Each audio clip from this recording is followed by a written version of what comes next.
好，那么我们下午的场次就正式开始。这一场的时间到3点30分，我们还是准时结束。中间休息30分钟之后，4点钟由郭伟达长老来回应Cousins 教授现在要宣读的这篇论文。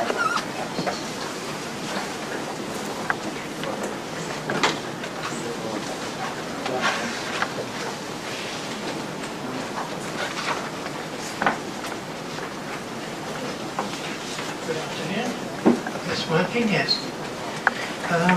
Good afternoon. Here we are again. So I have another paper that Kim Tong asked me to do here. So I put in, this is a sutra on mindfulness with in and out breathing. And then I put in, added, this is not in your text, a preparatory note. Since this is a conference on Abhidhamma, I would like to make 2 preliminary points. Firstly, the approach offered here is based on Sutanta, not Abhidhamma. Secondly, it assumes a view of the history of Abhidhamma which may not be shared by all of you, or any of you. That is the view that is now normal in scholarship, that the Abhidhamma developed later than the Sutanta teachings. I do not share the views that place it very late, but I do not think it was taught initially. I understand that even in traditional terms, the Buddha did not teach Abhidhamma for the first 7 years after his awakening. I believe he taught breathing mindfulness from the very beginning. 这一段是因为没有在我们的手册上，是他新加的，就是他先有一个很简单的序言，就是说既然呢这是一个阿毗达摩的这个研讨会呢，所以要做2点的一个前言的那个声明。第一点呢就是这一篇论文所采用的方法呢是就是根据苏丹党经典，而非阿毗达摩，所以这是要特别声明的。第二点呢就是那一般上呢对阿毗达摩的历史呢有一些这样的有一定的看法，但是他不见得会那么采用那样的看法。什么看法呢？就是一般上的学术界目前认为呢，阿毗达摩是比经的教法来得晚，发展来得晚。不过呢，这个他不见得是采用这样子的说法，所以呢，也许跟在座的诸位的看法不太一样。那不过他认为说，这个阿毗达摩呢，不见得是佛陀一开始就教的。那甚至呢，即使在传统的佛教里面呢，佛陀也并没有在他的前7年来教导这个，在开悟之后的觉悟之后的这个前7年来教导阿毗达摩。好，那但是他相信说，这个对于今天所要谈的念处，那个安波念，对不起，安波念呢，他认为呢是一开始佛陀就开始教了，所以他特别做这2点的说明。那其他的就会根据论文。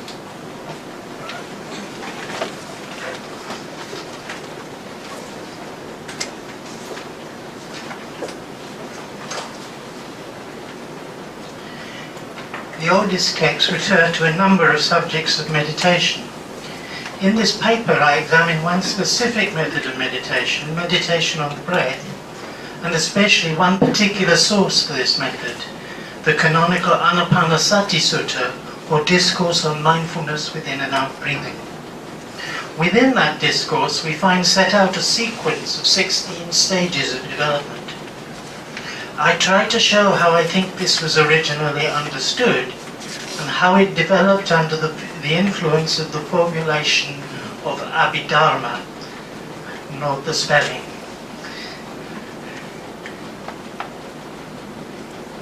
So the 16 stages. In fact, the 16 stages are not only found here. Within the Pali Canon, we find them included in another Majjhima Nikaya discourse, in a discourse in the Anguttara Nikaya, as well as in the 20 discourses collected into the Anapana Samyutta. A detailed commentary on them is included in the Patisambhidamagga. They're also given in a story included in the Mahavagga of the Vinaya Pitaka. parallels are similarly preserved in many sources available in Chinese and a few surviving Sanskrit versions. The first 4 stages are also found in versions of the Satipatthana Sutta, but it is likely that in that context they have been extracted from the earlier use of 16. The final 12 stages would not fit comfortably into the analysis given in the Satipatthana Sutta. Florindaliano comments, the 16 bases represent a very old technique, dating back most probably to the earliest days of Buddhism. This seems very likely, as they show every sign of being an oral mnemonic, composed in the early stages of teaching the method. At the time of the Buddha, when writing was as yet unknown in Eastern India, or at least not utilized for religious purposes, the creation of such a list for memorization must have been the equivalent of today's authoring a book. There are some variations in the list of 16 in the non-Pali sources. These will be referred to later, but the general pattern is rather consistent. The 16 stages are invariably preceded by a formula specifying how and where one should prepare to meditate. In this teaching, monks, or sometimes it's another addressee, a monk goes to the forest or the root of a tree or an empty house and sits. He adopts a cross-legged posture, setting his body erect and establishing mindfulness in front. The details of the position of the legs are not specified in any canonical source, although we may suspect that something like the well-known lotus posture is intended. 2 late canonical texts do, however, specify what is meant by establishing mindfulness in front or around the face. According to them, it means either on the nose tip or on the appearance of the face. This suggests that breathing mindfulness is specifically envisaged in this formula, and indeed in the canonical literature it seems to occur only before the 16 stages, or before the overcoming of the 5 hindrances, or before the formulae for the 4 jhanas. That would seem to imply that the normal method envisaged for developing the jhanas is breathing mindfulness. In line with this is the emphasis in Buddhist tradition on the central role of breathing mindfulness in the awakening of all Buddhas. Immediately prior to enumerating the 16 stages, the sutta texts all have a single sentence which states, "Mindful he breathes in, mindful he breathes out."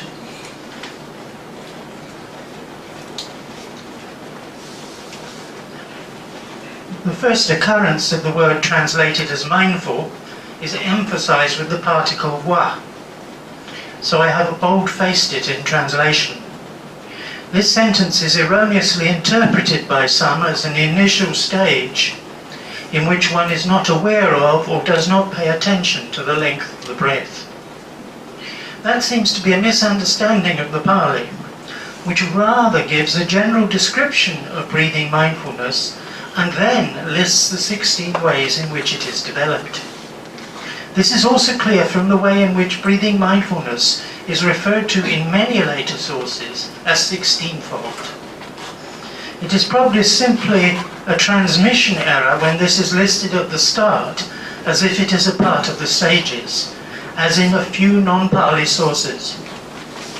Significantly, there does not appear to be anywhere in the canonical literature where meditation on the normal breath is recommended. Rather, it should always be made long or short. So the first tetrad.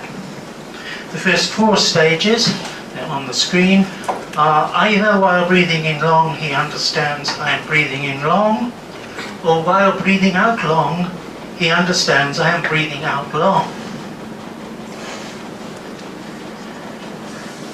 Either while breathing in short he understands I'm breathing in short, or while breathing out short he understands I'm breathing out short. And then similarly with the third one, experiencing the whole body, it's in full on the screen. And with the fourth one, I will breathe in, tranquilizing the bodily activator. There is some uncertainty in the tradition as to which word means breathe in and which means breathe out. But since the formula specifies that either breathing in or breathing out is acceptable as a starting point, this has little importance. Some sources influenced by the Sarvastivadin Abhidharma tradition reverse the order of the first two stages, so that a short breath precedes a long breath. See below.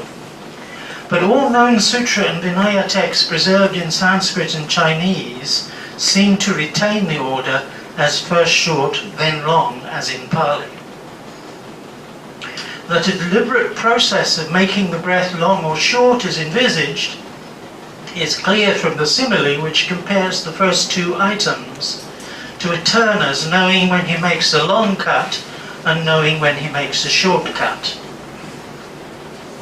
In the version given above, we have understands for the first two items and then trains for the next two, as well as for the following stages. This is the normal practice in the Pali texts. However, when the case concerns the post-awakening practice of the Buddha, the notion of training does not fit well, does not sit well. So we find that here understands is used throughout. Not surprisingly, in the texts influenced by Sarvastivadin Abhidharma, this is used for all the items, since Abhidharma aims to give a universally applicable description. Nepariyaya Desana. Almost uniquely, the Chinese translation of the Sangyuktagama employs trains with all 16 items. But this is probably an error arising from an overly abbreviated manuscript. No further information is given as to how to practice the first two items, but one may suspect that from an early date some kind of counting was employed in the initial two stages. Although counting the breath is not mentioned in the canonical literature, it is widespread in Buddhist traditions in the early centuries AD as part of a complementary list of 4, 6 or 8 stages of practice, beginning always with counting. Buddhaghosa refers to the list of 8 as the ways of bringing to mind, the Manasikara Vitti.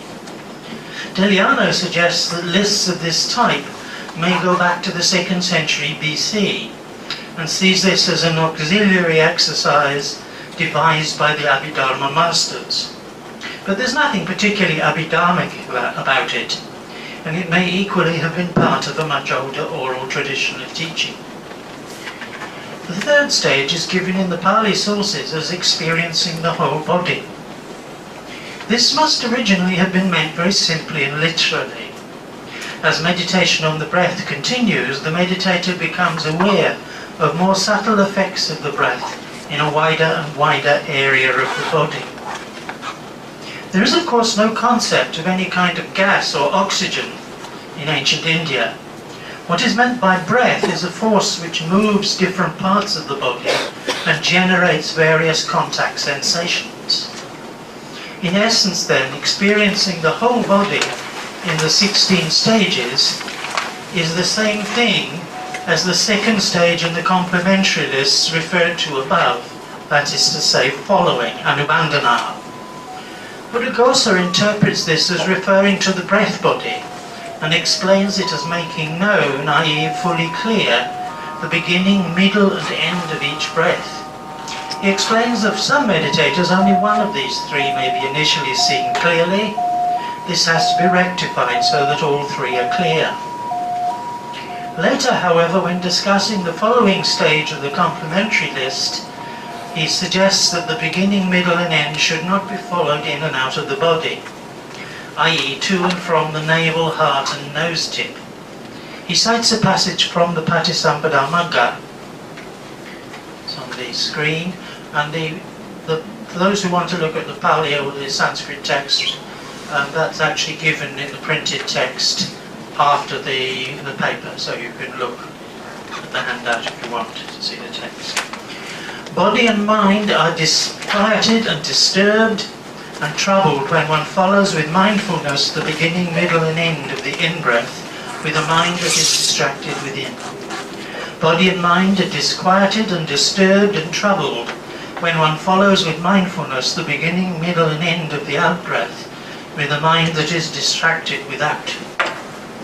It seems clear from the context, however, that the Patisambhidamagga intends to warn against letting the mind be distracted within or without, not against following the breath as such. It is treated alongside other examples of letting the mind be distracted from the immediate object, such as desiring the out-breath while being mindful of the in-breath, and so on. We may compare this description of the second item in the complementary lists, that's Hanubandhana, in the Abhidhamma Kosha, so in Sanskrit text. What is called following follows the movement of the in-breaths and out-breaths without controlling where they go, so as to know how far they go in or out, and whether they pervade the whole body or occur in a single place. He follows them as they go in, sequentially entering the neck, heart, navel, loins, thighs, lower legs as far as the feet. He follows them as they go out the distance of a span or a fathom. Others say that he follows them as far as the circle of winds and the Vairamba winds. That's the boundaries of the world system in their cosmology. That is not appropriate because it would be bringing to mind an element, i.e. wind element, and not breathing mindfulness. The final stage in the first tetrad of breathing mindfulness refers to tranquilizing kaya sankhara. This can be interpreted in two ways. Sankhara can just mean activity, in which case this fourth item simply refers to a gradual process of stilling all bodily activity or movement. The simile of the gong given in the Patisambhidamagga could be applied to this. I've already read that out. Just as when a gong has been struck, first of all gross sounds occur. Because the appearance of the gross sounds has been well grasped, well brought to mind and well learned, even when the gross sound has ceased, still afterwards subtle sounds occur. Because the appearance of the subtle sounds has been well grasped, well brought to mind and well learned, even when the subtle sound has ceased, still afterwards the mind occurs because it has the appearance of the subtle sounds as its object. In the very same way, first of all, gross in and out breaths occur. Because the appearance of the gross in and out breaths has been well grasped, well brought to mind, and well learned, even when the gross in and out breaths have ceased, still afterwards subtle in and out breaths occur. Because the appearance of the subtle in and out breaths has been well grasped, well brought to mind, and well learned, even when the subtle in and out breaths have ceased, still afterwards the mind does not become distracted, because it has the appearance, the word used is nimitta, of the subtle in and out breaths as its object. This simile clearly describes the subtler and subtler appearance of the breath as breathing mindfulness is practiced, and could easily have originally been applied to tranquilizing kaya sankhara, in the sense of stilling all bodily activity. However, this is not how the Patisambhidamagga understands this. Instead, it understands sankhara in the sense of activator or constructor.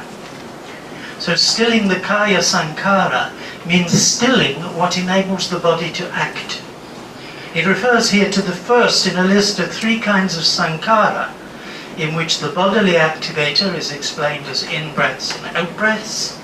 The verbal activator is thinking and exploring, vitaka and vichara, and the mental activator is feeling and labeling, sanya. The point being that breathing enables the body to function. When there's no breathing, the body cannot perform any action. Thinking and exploring, in their technical sense, necessarily precede any kind of deliberate verbal speech. The two aggregates of feeling and labeling underlie the mental activities that continue to take place in the jhanas and formless attainments. The special attainment that lies beyond the formless attainments is precisely referred to as the cessation of labeling and feeling, Vedayata. This notion of the three activators is found in two canonical discourses. In addition, the expression "with the bodily activator tranquilized" occurs in the list of the 10 Avyavasa applied to the fourth jhana. It's also found in one other discourse. There it clearly refers to the stopping of breathing in the fourth jhana. It seems, in terms of the complementary lists, the northern sources generally seem to have had fixing, tapana, as the third and final item in the shamatha portion of the list, corresponding to tapana in Pali. Given this close relation of forms of the root star to definitions of samadhi, this seems to naturally correspond to the fourth stage in the 16-fold list. The Abhidharma Kosha indicates that fixing is when he sees the in and out breaths as fixed, stitan, at the nose tip or at the other locations as far as the big toe, like a thread within a gem. The Vimuttimagga and Visuddhimagga, however, divide this stage into two: touching, prasana, and fixing or settling, tapana. The motivation behind this seems to be a wish to emphasize the importance of the location where the contact of the breath is felt, at the nose tip or on the upper lip. As they say, at the nose tip for those with large noses, and on the upper tip for those with small noses. No doubt this is to assist the development of a nimitta of the breath. Abhidharma interpretation. In some Sarvastivadin Abhidharma circles, an attempt seems to have been made to formulate the 16 stages in more precise Abhidharma terms. The starting point for this was probably the fourth stage. As we have it on the list, this simply refers to stilling the bodily activities, understood as in and out breathing. We may suppose that all of the first four stages continue as the practice progresses. And certainly in the case of the fourth, the process of tranquilization continues as the remaining 12 stages are developed. But the Abhidharmikas seem to have relied on the Suttanta claim that in the fourth jhana breathing was fully tranquilized to argue that in the highest sense, i.e. in Abhidharma terms, the fourth stage refers specifically to the fourth jhana. What naturally followed from this was an identification of the preceding three stages with the three previous jhanas. The third item, experiencing the whole body, might naturally seem to link with the third jhana, given that that is described as drenching, flooding, filling and suffusing this very body, with happiness undisturbed by joy. But there was rather more of a problem with linking the first two items to the first two jhanas. It was felt that long breathing is associated with a more peaceful state, and short breathing with less peaceful states. So it was hard for them to envisage long breathing as connected to the first jhana, and short breathing as belonging to the second jhana, always envisaged as more subtle than the first. There was perhaps some confusion here between two different situations. While engaged in strenuous activity, the breath is naturally shorter. When resting after such activity, the breath can become long and slow, even rather peaceful. The Abhidharmikas took this as their model. However, in the meditative context, when the breath becomes more subtle, it tends to be shorter, even very short, almost imperceptible. The solution adopted was to reverse the order of the first two stages in the 16-fold list and have short breathing precede long. This sequence is found in Vaibhashika works, notably the Chinese translations of the Mahavibhasha and Sanghabhadra's Nyayanusara. However, the usual order seems to have been well established and the change seems to have met resistance. 3 texts translated or composed by Kumarajiva and others at the beginning of the 4th century AD resolved the issue by combining these 2 stages into a single stage of observing breathing as long or short. It's perhaps worth noting that something similar is done by Buddhaghosa in the Visuddhimagga, when he introduces a verse after the 2nd stage. There's the verse in Pali. I'll read the translation. Long and short. In breath and also out breath, 4 kinds occur at the long nose tip for a bhikkhu. It seems likely that this is a quotation, so possibly something similar was known also to Kumarajiva. But most later sources in fact retain the order long followed by short. These include almost all non-Sarvastivadin sources, including the Shravaka Bhumi. Given that the materials preserved in Chinese represent a strong influence from Sarvastivadin sources and other schools of the northwest of the Indian subcontinent, and preserve relatively little of such major schools as the Samitiyas, Mahishasakas, and the different varieties of Mahasangika, and of course Theravada. This is striking. Not surprisingly, the identification of the first 4 items with the first 4 jhanas has also not been widely accepted. For Buddhaghosa, the first tetrad is seen as the explanation for the beginner, the Adikamika. The following 3 tetrads are seen as setting out contemplation of feeling, mind and Dhamma for one who has attained jhana. This follows the link between the 4 establishings of mindfulness and the 4 tetrads that is already made in the canonical sources.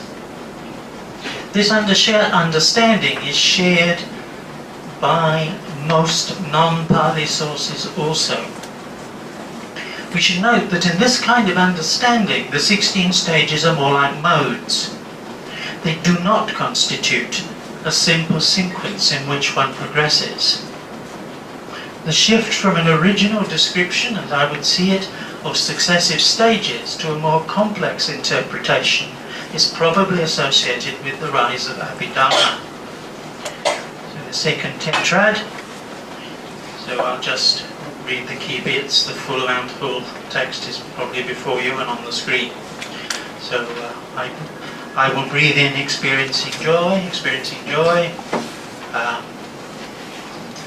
experiencing happiness. The next one, experiencing the mental activators.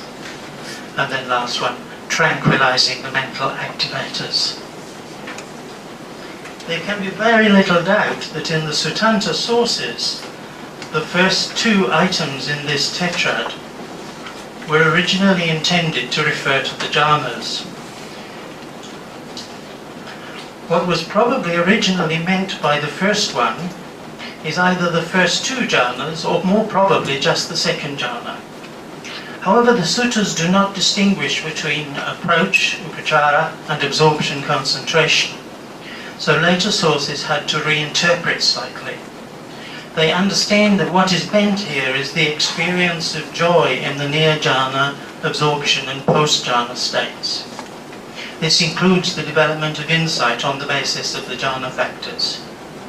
So this and the subsequent items in this and the following tetrad are seen as developing both calm and insight.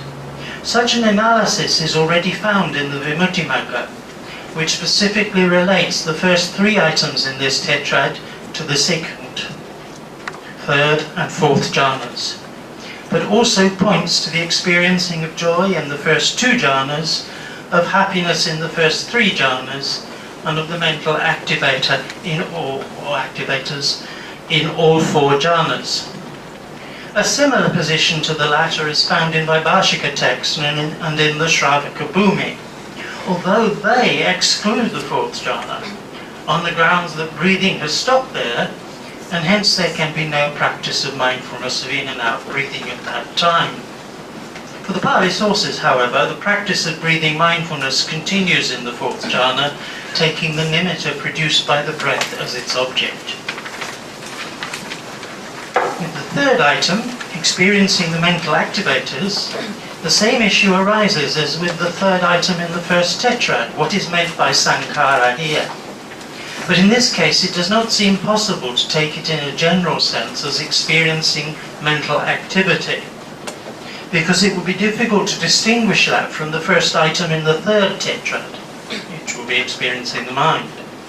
So we have to understand mental activators here as referring to feeling and labeling. Vedana and Sandha. This fits very well with the classification of this tetrad as concerned with mindfulness of feeling. This interpretation is followed by the Pali sources and also by Harivarman and Sanghabhadra. This item must originally in the sutta context have referred to the fourth jhana, which is essentially a state in which feeling has been mastered and the mind can remain in balance with neutral feeling. So now it has to be let go of. It follows that the fourth item is moving towards formless meditation in some way. Just as the form jhanas concern making feeling subtle, so the formless attainments, at least initially, concern making labeling sanya subtle. Probably what was meant here originally was the sphere of boundless space. However, stilling the mental activator in the fullest sense could only refer to the attainment of cessation. This is spelt out in the commentary to the Artha Vinishchaya Sutra. Probably for this reason, some sources understand Chitta Sankhara as referring to labeling and will, to Chetana. The meditation manual found in Central Asia, the so-called Yoga Layer book, understands the difference between experiencing the mental activator, or activators, and stilling the mental activator, as concerning an absence of purposeful mental activity in the latter. This seems to reflect a similar understanding. So the third tetrad, one way. There we go. So again, I'll abbreviate, it's on the screen in front of you. So breathing in, breathing, experiencing mind is the first one. Gladdening the mind is the second one. Concentrating the mind is the third one. Freeing the mind is the fourth one. Following the same logic as before, the original Siddhanta understanding must be that the first item refers to the sphere of boundless consciousness. If so, the second item should relate to the sphere of nothingness. Probably the rationale here is the necessity of arousing a positive state of mind before adopting nothingness as the object of attention. The third item would then correspond to the last formless attainment, neither labeling nor absence of labeling. Obviously, this is the deepest level of formless concentration. The fourth could then be some kind of turn towards insight meditation. No later source seems to interpret the third tetrad in this way, however. That may partly be because formless meditation was less practiced, or at least less emphasized in the later period. What we do find is the kind of Abhidhamma-based analysis we saw in the previous tetrad. So experiencing mind is understood by the Visuddhimagga in terms of experiencing mind in the four jhanas, i.e. on recollecting the jhana. Gladdening the mind is explained as gladdening the mind either at the moment of entering one of the first two jhanas, due to the associated joy, or at the moment of insight arising after emerging from that jhana and examining the way in which that associated joy is subject to destruction. Similarly, concentrating the mind is the act of properly settling the mind on the object in one of the jhanas. Or, it is the momentary one-pointedness of mind that arises through penetrating one of the three signs, impermanence and so on, after emerging from that jhana and examining the way in which the mind that is associated with jhana is subject to destruction. Finally, freeing the mind is the successive freeing of the mind from the hindrances and various jhana factors as one progresses through the jhanas. Or it is the freeing of the mind that arises at the moment of insight, when a specific insight knowledge arises and frees the mind from the corresponding mental distortion. So, for example, contemplation of impermanence releases the mind from the notion of permanence, and so on. By contrast, in Harivarman's Satya or Tattvasiddhi Shastra, or however it's to be rendered, and the Shravaka Bhumi, we see explanations that are not based upon Abhidharma analysis.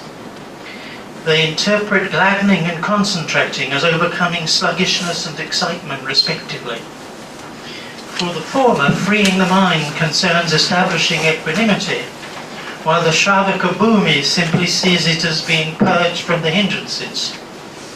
For the first item, the Shravaka Bhumi simply interprets it in terms of basic mindfulness of citta, while Harivarman refers to overcoming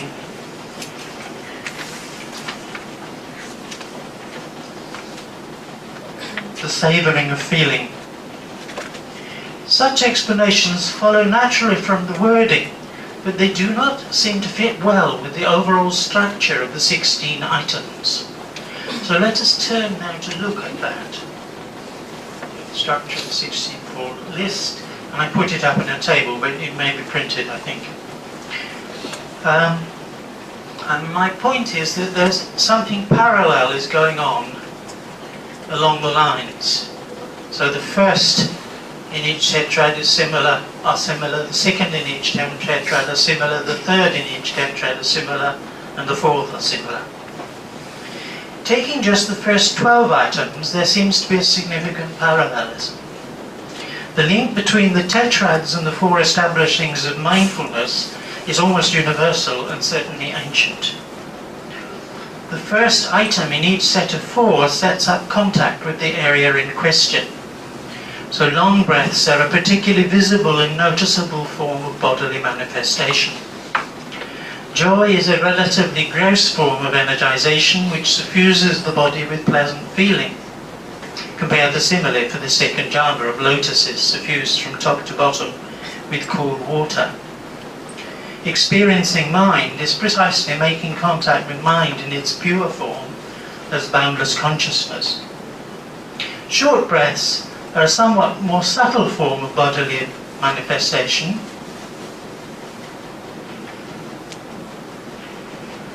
As the happiness of the third jhana is a very subtle form of pleasant feeling. The parallel is less clear in the case of mind, but it is still connected with a move to something mental that is more subtle.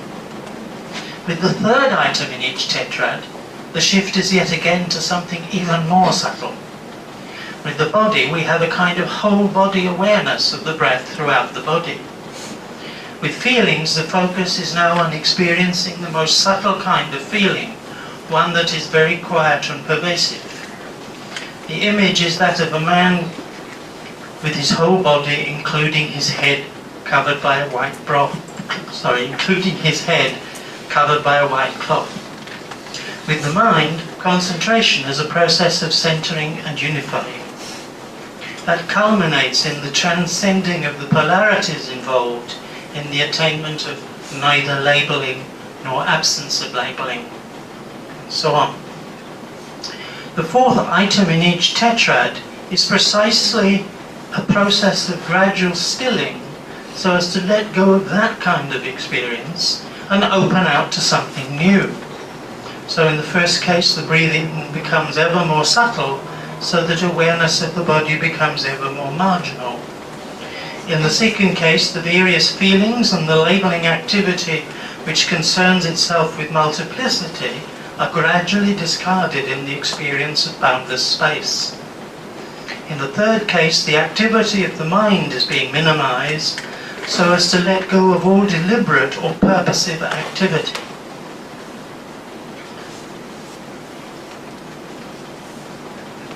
So we come to the fourth tetrad.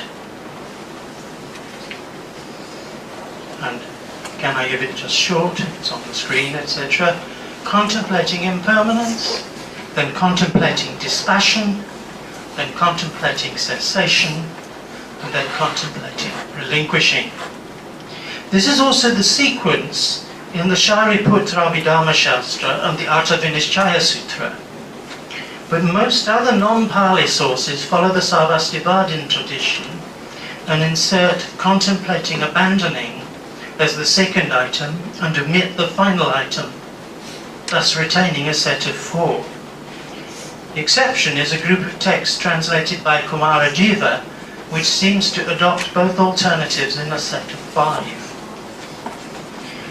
The terms used here are part of often longer sets of terms which occur in a number of different ways in the canonical texts, both in Pali and in Sanskrit sources.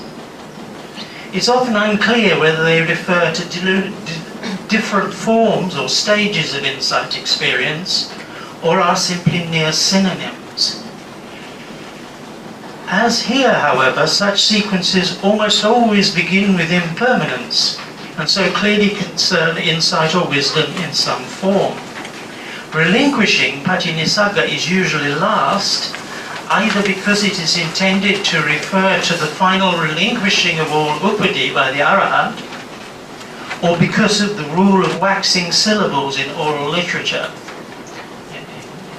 In repetitive sequences in oral literature, the longer things come later. Or it may be both of these. We may then suppose that an earlier Sutanta explanation would have been to equate the contemplation of dispassion with stream entry. In fact, the Pali commentaries do preserve a tradition of identifying this contemplation with the path of vision, the Dasana Magga. One might then identify the third item with the path of bringing into being, Bhavana Magga. Later interpreters offer more sophisticated accounts. So for the Visuddhimagga and Vimuttimagga, this fourth tetrad concerns only insight. This ought to mean that they do not understand the final stage as completely fulfilling the path. But Buddhaghosa explicitly states that the final 3 items can be understood both as insight and as the experience of enlightenment in the path.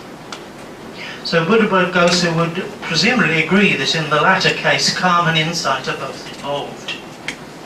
The commentators, of course, have to offer an interpretation suitable for someone like the Buddha because of the account in a discourse found in the Samyutta Nikaya and a corresponding Chinese version, in which the Buddha spends three months practicing the 16 stages of breathing mindfulness, and recommends it both for the trainee, the Seka, and also for the Arahat, for happy abiding in the here and now, and for mindfulness and awareness. Mahanama's commentary on the Patisampada offers an interpretation of the 4 in terms of insight alone. So the first item is simply contemplation of impermanence, the second is understood as contemplation of disenchantment, nibbida, while the third is explained as contemplation of breaking up, banga, i.e. strong insight. The fourth is interpreted as insight leading to emergence, i.e. equanimity about constructions, and conformity knowledge, the stages preceding membership, Gotrabhu, and the path. Mahanama also gives the same explanations as Buddhaghosa elsewhere, so he understands this Patisambhada Magga context as referring specifically to developing insight.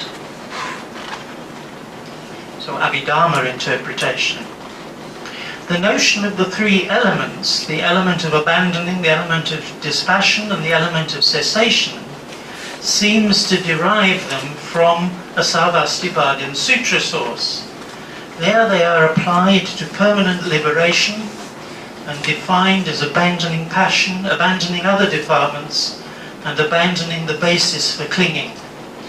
They are considered identical to the unconstructed element. The Abhidharma Shataka defines the 3 as the abandoning, dispassion towards, and cessation of all constructions, sankaskara. A number of alternative explanations of the last 4 items are given in the Mahavibhasha, and these can be tabulated. This is mostly based on the material that's been provided by Kuala Lumpur Dhamajyoti in his article.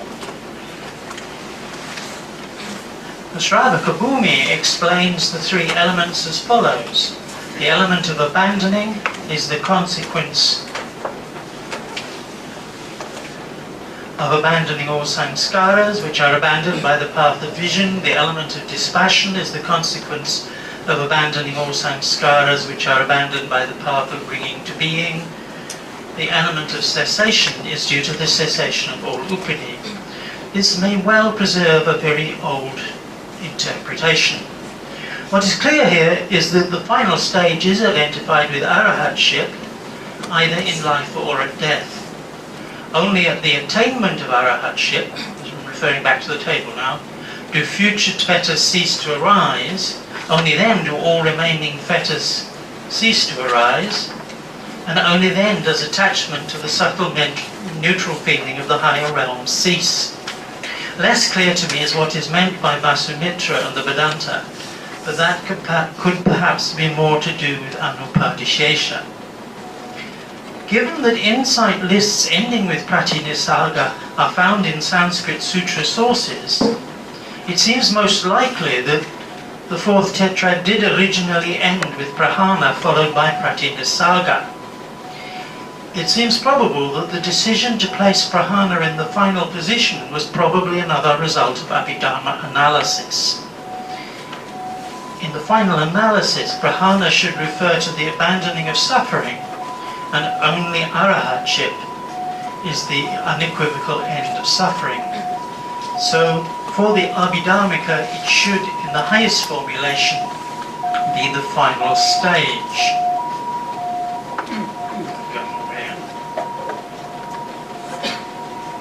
Conclusion. The divergences in the list of the 16 stages can then be understood as follows. The first 12 stages were originally as we still find them in the Theravadin and other sources. They in essence simply describe the path to jhana in the first tetrad, the path to the formless attainments in the second tetrad, and the path to the development of insight in the third tetrad. Early Abhidharmikas gave an alternative Abhidharma interpretation, interpreting the fourth stage as one not of the process of calming the breath, but instead as the state where the breath is completely tranquilized, i.e. the fourth jhana. It was then natural to envisage the next two tetrads as an Abhidharma style analysis. The first three stages were then understood as, properly speaking, corresponding to the first three jhanas, probably intending full attainment rather than neighborhood concentration. I mean, I probably should have put jhana there because I'm referring to the Sanskrit sources. Such an Abhidharmika interpretation of the first four stages was not adopted into the traditions of the Vibhajavadin schools, such as the Dharmaguptakas or the Teryas. This may well have been because they had a rather developed exegesis of breathing mindfulness that does not seem to have been taken over into Sarvastivadin literature. With the last four stages, we have alternative sets of four terms in at least these two traditions. Various sequences of insight knowledges are actually found in early sources, so it may well be that this variation is quite old and did not originally imply any difference of understanding. Clearly, the last four stages are given an Abhidharma-based interpretation in both the Terya and the Sarvastivadin literature. This allows them to be interpreted as four stages leading to stream entry, or as the four paths, or for an arahat, as aspects of fruition attainment. The versions connected with Kumara Jiva seem to represent an attempted synthesis of the two main traditions, either by Kumara Jiva himself or by the Mahayanist sources on which he drew. Cool.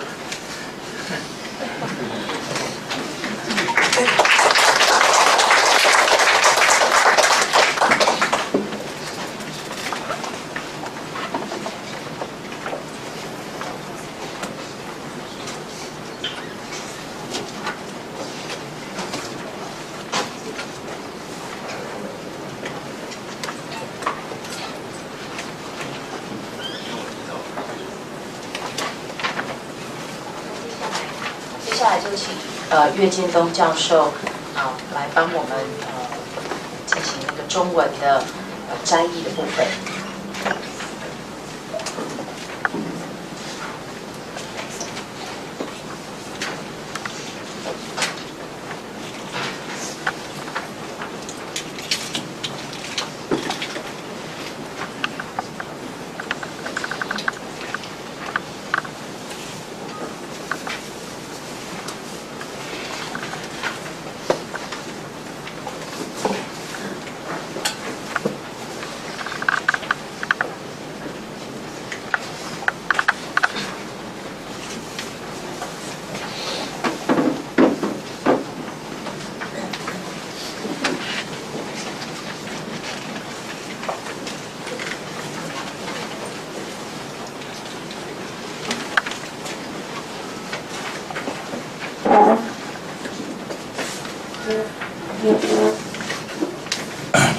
那个刚刚教授他叹了一口气，我是要叹更长的一口气。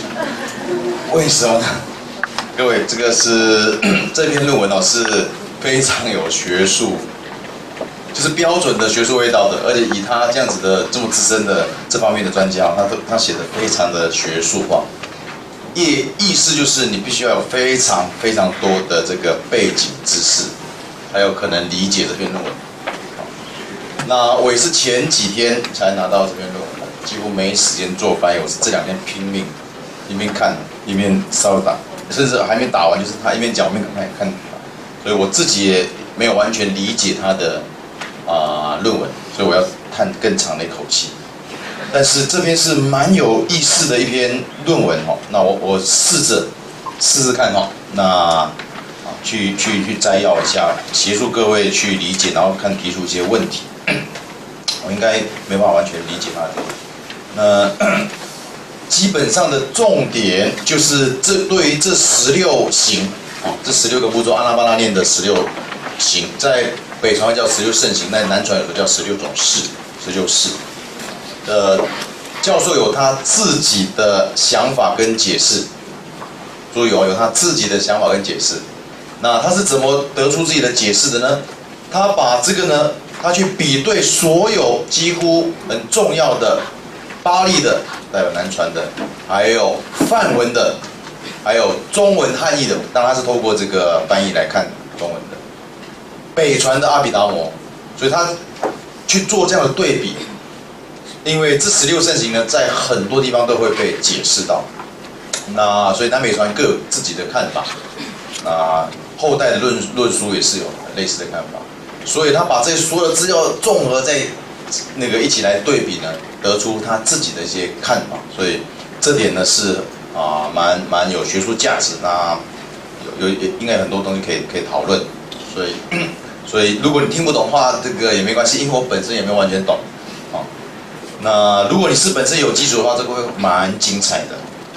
好，那再来就是荧幕上这个是我赶快用打的方式呢去截录，所以你可能也看不太清楚。如果你很有兴趣又想要看的话，你要过去过去一点，或者是仔细听我再讲。好，那基本上呢，本文探索经典中对安般念经。用的是安般念经4类4法，总共有16项，16节或16式的入出席的禅修公式的，对这16项这个公式来做解释。他先解释前3项，然后呢再看第4种释法，对，是有每一个都是有4种释法。好，这个公式的原意的，他说他就慢慢就会浮现出来，对他来讲，但是这个是教授自己的解释。好，那而且呢，很多的意思呢，在阿毗达摩跟注释书的解释呢，经常会去解释说这些公式应该怎么修。那这16行呢，首先出现在巴利中部、真支部还有那个相应部的安般相应等等。那南传的很重要的那个小部里面的无碍解道呢，有详细的解说，还有律藏也有，比那雅也有。好。在汉译的部分呢，也有汉译的经典也有，还有一小部分那个梵文的那个文本呢，也有相当的经文。好，那首先呢，这个前4行，前4行就是第一个的4行呢，第一组有4种四行，我全部用行来表示哈。前4行，那也出现于这个念处经或者大念处经，所以这个安般念经跟大念处经其实不一样的。那所以这前4个呢出现在念处经，似乎呢会是从一个更早一组的16行抽取出来的，也就是念处经的这4行呢是从另外地方抽出来的。因为念处经的后12项，念处经讲是身受心法，受心法的后12项呢，不见得没有，就是那个安般念经的后12项，不见得与念处经的这个后面这个受念处、心念处、法念处呢完全匹配，所以这一点是很重要，说明那个班点可以回应。好，再来呢就是在讲这16行之前呢有一个公式。这公式是讲说，在这里啊，比丘前往树林，或者到树消到空闲处，结跏趺坐，然后呢，身体要保持正直，把念放在面前，只念入息，只念出息，这样子的一个公式出现。那教授有稍微提到说，这个结跏趺坐，当经典没有讲说是那个我们现在所谓的双盘，那所以到底是怎么样？为什么一致认为是双盘呢？这个是一个小问题。再来就是很多的经典呢，把这个公式呢说这是出现在16行之前，正式的16行还没开始之前。那而且都是出现在去除五盖之前，或者在四禅公式之前，或者说呢，你要修禅那的话呢，要先修这个安那般那念，所以这个公式就会先出现。好，再来有一个短句，这个叫做一个小短句，它也会再去解读，就是叫做念于入息，念于出息。好，这个短句呢是有人以为说这个是还没有开始的时候呢，这个就是一开始就是你看这里的第一个示法，一开始就是说入息常时我知道入息常。这个短句出现在这个之前，那有人认为这是还没有修长修短之前的前行，他认为是一个误解。还有这个少数的巴利文献呢，非巴利文献就是汉译的呢，把这个视为是16行的一部分，这个呢他也认为也是某种的误解。好，那他的看法是什么呢？好像这里好像我印象没错的话，他看法就是这整句呢是整个修安般念的总的一个公式。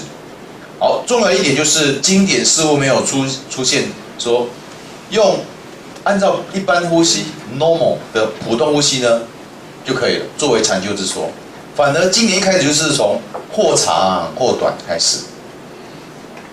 好，那这跟我们目前的理解有点不太一样。我们经常说，你修呼吸的话就先正常呼吸了。再来就进入到第一示法，第一示法的标准公式是这样子：入息长的时候我知道入息长，出息长的时候我知道出息长，入息短也是如此。第3、第4项很有意思是他学习说他已经不用了知，学习说我将觉知全身，入息的时候觉知全身，出息的时候觉知全身。第4个呢就是我将极静身形。把身形呢去让它静止的，而入息或者这个出息也是一样。好，那这里呢有些梵语的阿毗达摩呢，就是北传阿毗达摩呢，会建议说先短后长，所以到底先长先短？可是大部分的还有其他的梵文的这个经啊，或者汉译的经典呢，还有律呢，保留跟巴利一样的顺序。好，再来呢一个问题就是前面2项是知道，可是后面2项是学。如果用学的话呢 ，sikadi train 的话呢，你对佛陀来讲不太适合，就是所谓的有学要学，因为佛陀本身也修这个安那般那念，那所以呢，因此说一些有部的阿毗达摩果然把它全部改为知，就怎么样，全部都是知。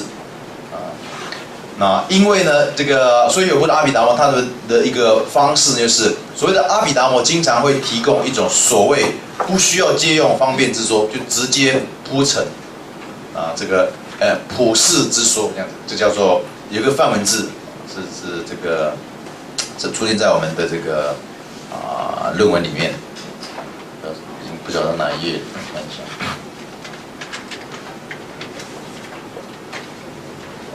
好，那个在论文的第4页第4页 ，Nibbali Deshana， 不需要假借任何的特殊的方法或方便。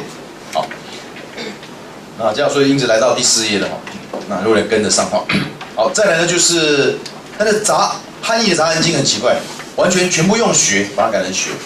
他说这个可能是受什么影响呢？是受到当时的手抄本有缩略语。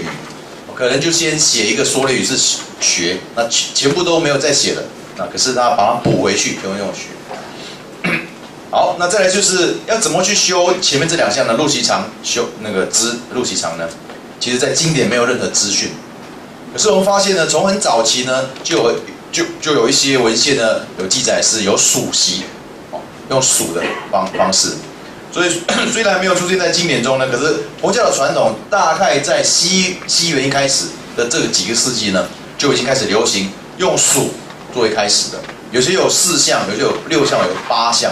那6项就是我们所熟悉的数、随止、观、环境。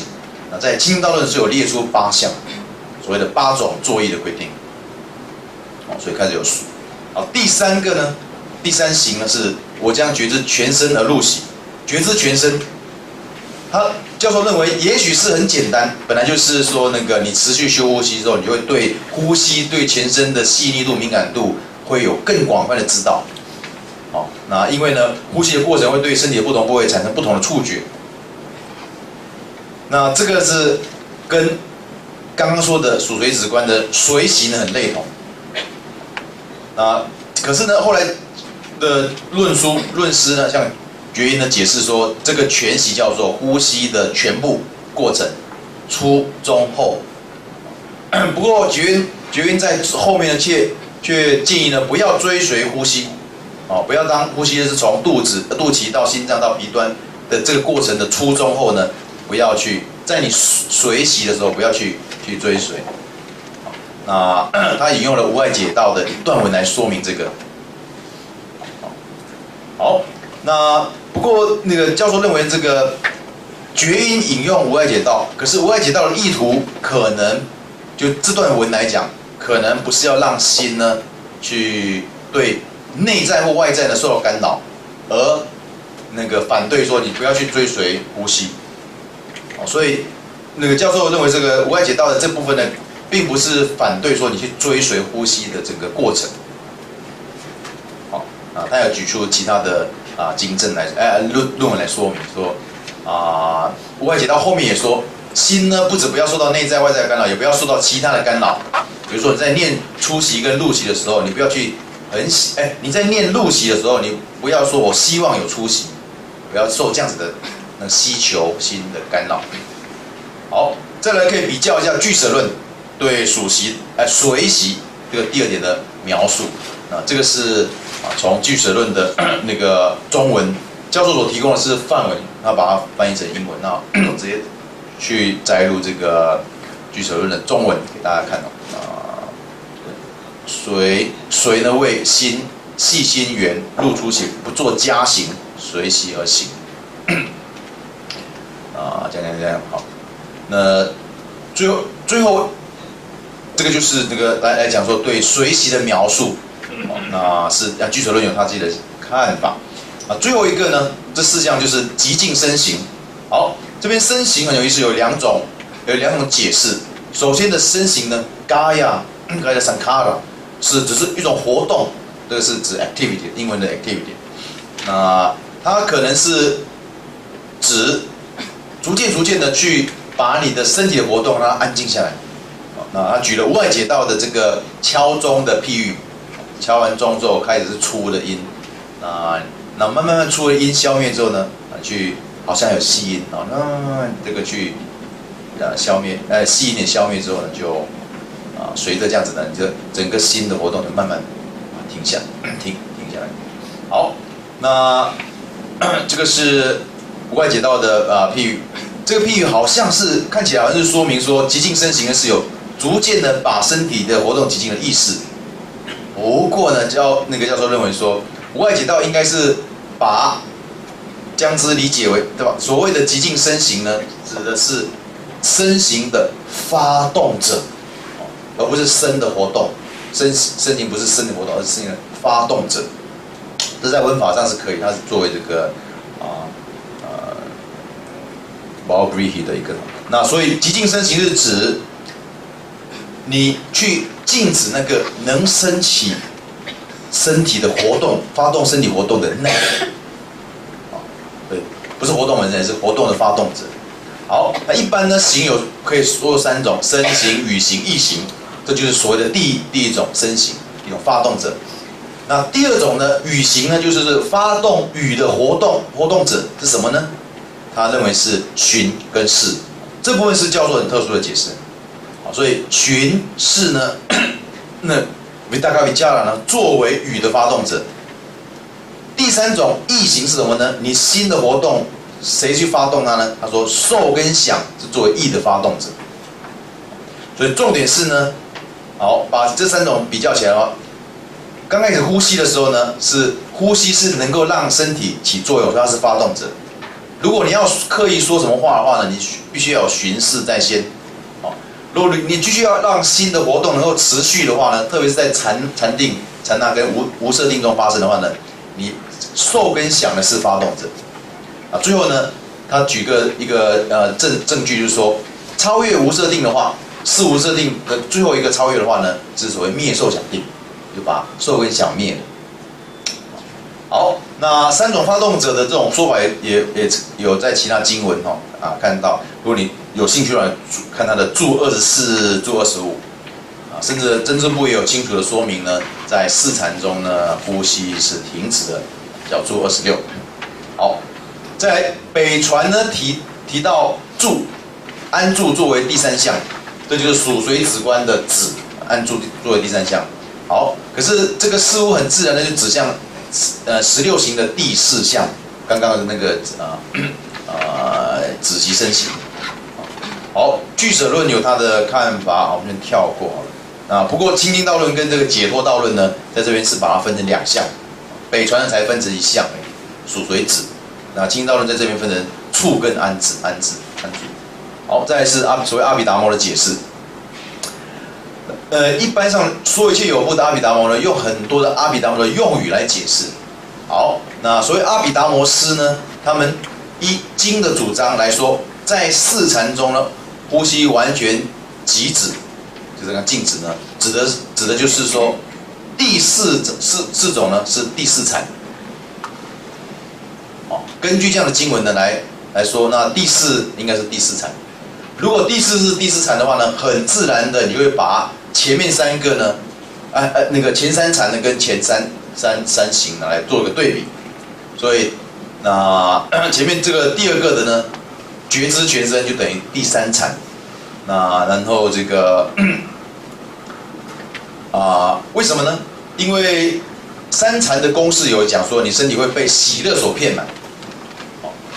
所以这个对比好像可以，可是呢，把前2行跟前2禅对比呢，则比较有困难。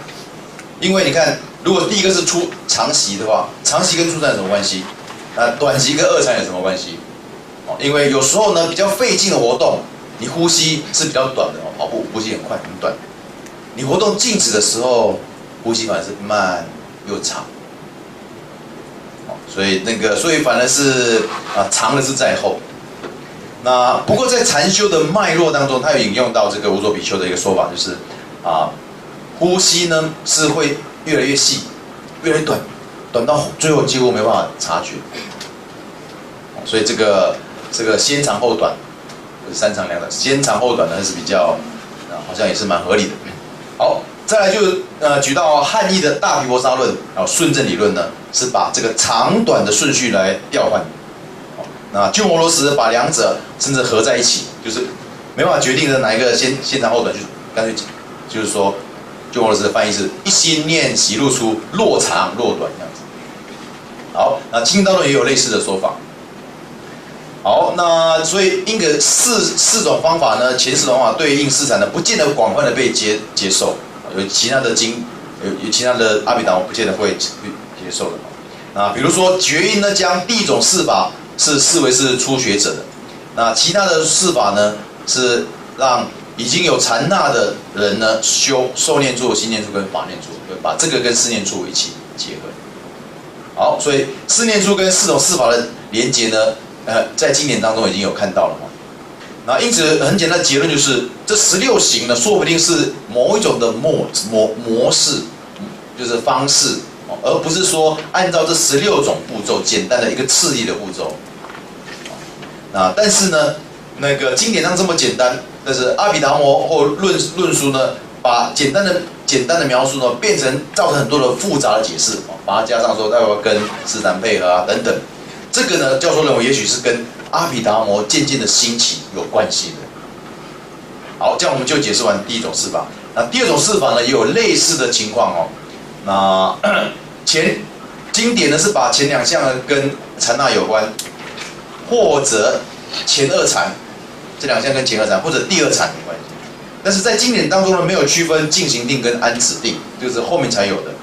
所以后来的文献呢，就把这2项觉知喜而入行、觉知乐而触行呢，或者觉知喜而入行呢，解释为是你在靠近要进入禅的时候，跟进入禅还有出禅。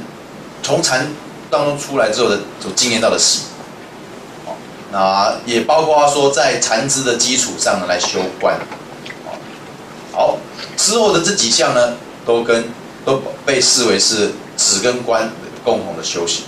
好，解脱道论也有类似的一个分析，把前3项对应前3禅，那同时说明在前2禅经验喜，前3禅经验乐，心行在所有4禅当中都有。毗婆沙论声闻地也有类似的解说，不过很有意思的就是，他们排除第4禅，因为第4禅的时候呢，呼吸已经停止了，所以既然没有呼吸了，那就没有入出息念的修行。那可是呢，巴利的呢是会认为说4禅呢还是必须会持续在修，那有修入出息念，修入出息念的什么呢？是入出息所产生的禅相作为这个它的所缘。好，那第2种事法谈到的是心行哦，刚刚是身行，那这里的心行的行是什么呢？如果要解释为说你体验心，这个不是心就，就是你心内心的活动呢？这样子的话，你说这个心行是说体验心的活动，这样子你就很难跟第3种事法，第3种的第1项就是说我将觉知心而入行做区分。如果你这样解释的话。好，因此呢，应该呢，教授说这个应该跟受想有关系，也就跟受念处相关，这个是他的解释，要特别注意的。好，那巴利的还有这个赫利拔陀这个诚实论的作者啦，众贤这个孙正理论作者呢，也做这样子的一个解释教授呢把它采纳这样的。可是更可能的是第4禅在那个境界已经被掌控，然后心保持在舍，因为第4禅是舍的平衡下，那因此呢，可以在这时候把这些放下。4禅是色界禅，所以把这些放下，因此应该可以那个进到这个无色定禅。所以呢，第4项呢，所以这边的极静心行呢，把心行极止，就是朝往无色定。前面的色界禅让你的受变得很细，那无色界呢就会使你的想变得越来越细微。所以第4项他认为呢，也许是指空无边处。所以按照巴拉念的这个第2组的4法的第4项是空无边整个完整的极静心行呢，也许指的是灭尽定。好，他有讲说那个有其他经论也有讲到类似的情况。好，来到第3种事法。第3种事法就是觉知心出入息，让心喜悦而出入息，让心等持，让心解脱。好，这样的话，他就直接说，第1项呢相当于事无边处，第2项呢相当于空无边处，第3项相当于非想非非想处，第4项呢就是跟观禅相关。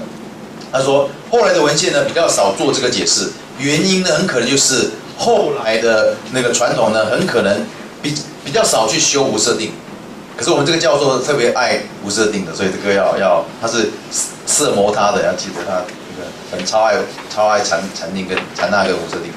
好，那精进道论呢，理解说这个觉知心为回忆起那个禅那，那喜悦心呢是进入禅那或者进入观禅或者从禅定出来之后所相应的喜。好，那这是精进道论的文。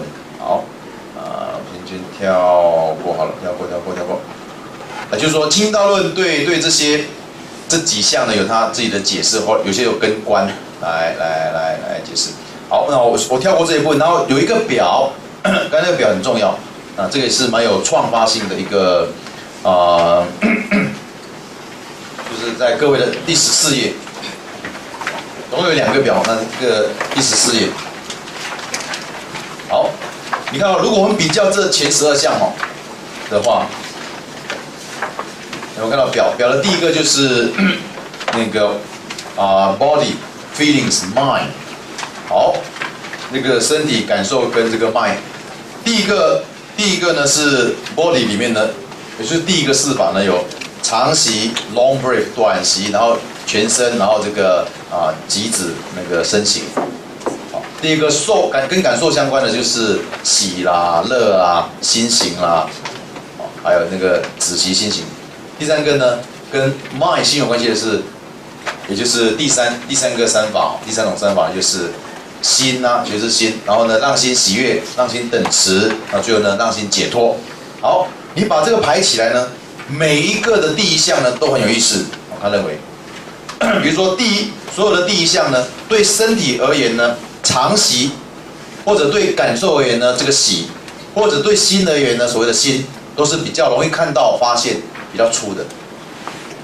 所有的第2项呢，对身体而言呢，比较短的呼吸呢是比较越来越微细。那这个 happiness 乐呢，对感受来讲呢是越来越比较细。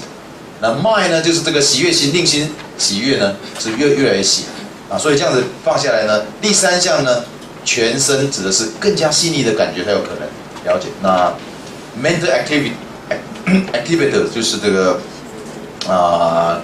心情呢又更细腻。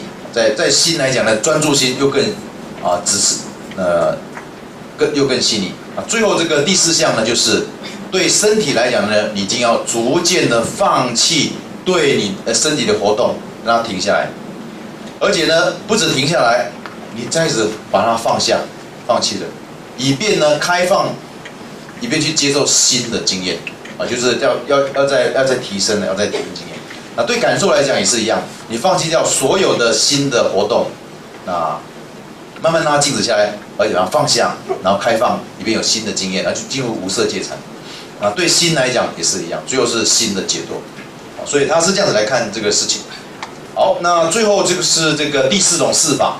那第4种4法对他来讲，第4种4法呢有非常多，不管巴利的还是这个汉译的，还有梵文的等等的，有各种各样的解释，好，那时间应该是差不多了。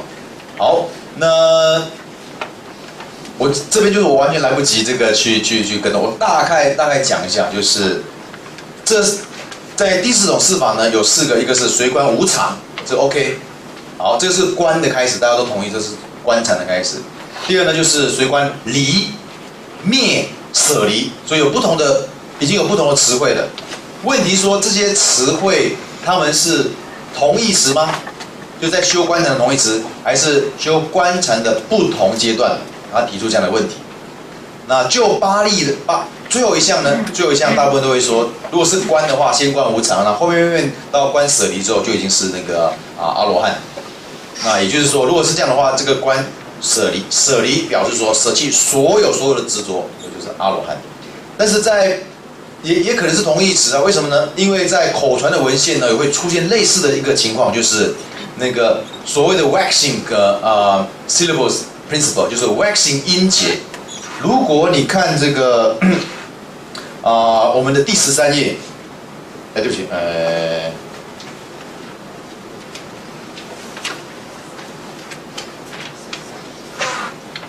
看我们的第15页，第15页角注第40。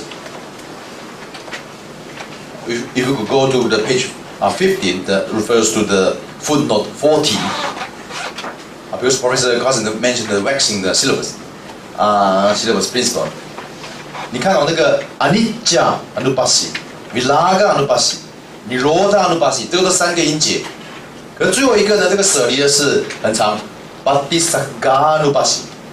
所以所谓的 waxing 那个音节原则就是说，短的在先，长的会放在后面。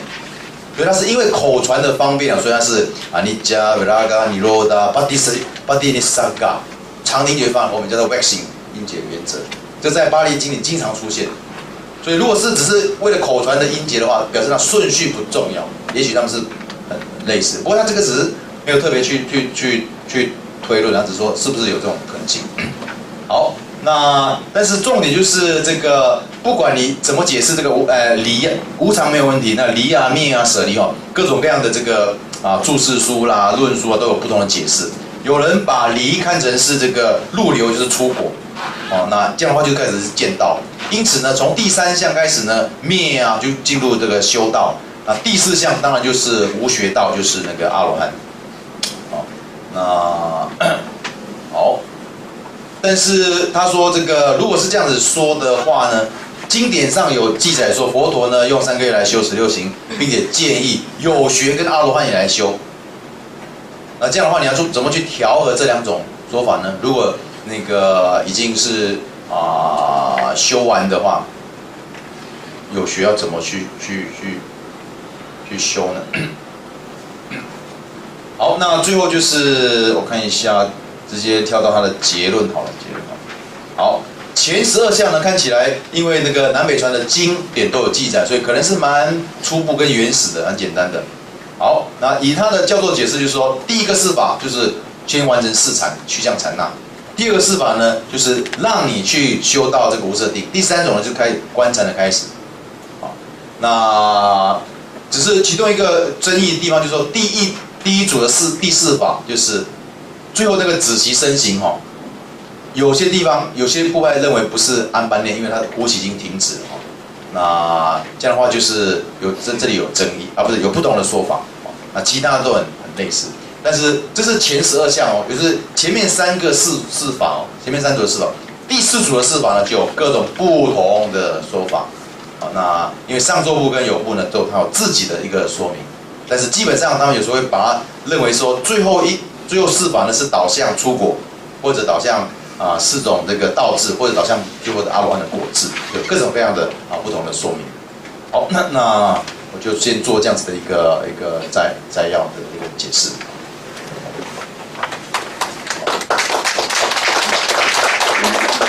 谢谢那个 Professor Cousins，Thank you for providing such a wonderful paper， 还有岳老师精彩的表述。然后我自己在看这一篇的时候，也是听这一篇的时候也是很激动，因为那个《释禅波罗蜜次第法门》里面，智者大师有提到，在他那个时代，就是把16特胜，他在释禅里面叫做16特胜，跟4念处配的，在他那个时代就有好几家，然后各有各的不同的配法，但是也都个别有说出原因，所以我们听这一场会觉得特别的激荡这样子。那么这一场我们就先到这边，然后再请大家先休息，然后4点钟准时回来，我们开始请波尔达长者这个板杯来回应。